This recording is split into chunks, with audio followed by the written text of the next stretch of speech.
বলো তো এই অপশনটা ফটো, এই আচ্ছা এটা ফটো হয়ে যাচ্ছে, আচ্ছা, এটা অন থাকে। এটা চালুই থাকলো। হ্যাঁ, এটা চালু থাকলো, এইখানটা ফটো একটু অটোমেটিক। ঘুরে দাও না, ঘুরিয়ে একটু দেখি না।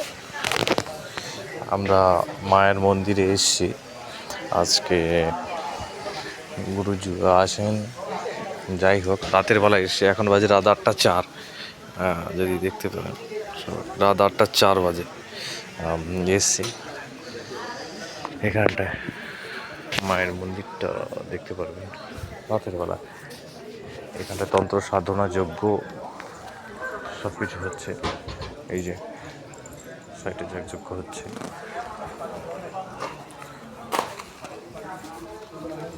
ওই দিকটাও বলি ঘর আছে।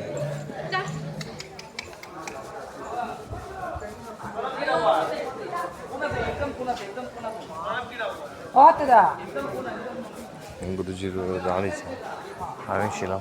তুমি এটা ধরো, আমি ওইখান থেকে হেঁটে আসি, আমার একটা ছবি চলে আসে। ওকে, হ্যাঁ, এরকম ধরবে, এরকম ধরো, ওই সিঁড়িটা দিয়ে এরকম নামবো। করে রাখবো, এরকম করে রাখবো। হ্যাঁ হ্যাঁ হ্যাঁ, অন আছে। আমি বুঝে গেছি, আমি চলে যাবো না। আমি ওই সিঁড়িটা দিয়ে নামবো, তুমি 2-4টা ক্লিক করে দিবে, একটা প্রণাম করবো।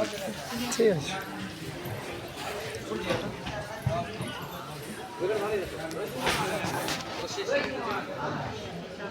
আপনারা কোথা থেকে আসছেন? আমরা আসছি মেদিনীপুর। মেদিনীপুর নাম শুনছেন?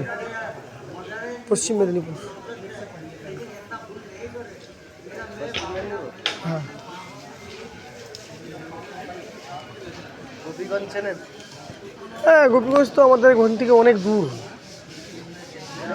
আমার শ্বশুর বাড়ি ছিল এক সময় আচ্ছা, গোপীগঞ্জে। গোপীগঞ্জে।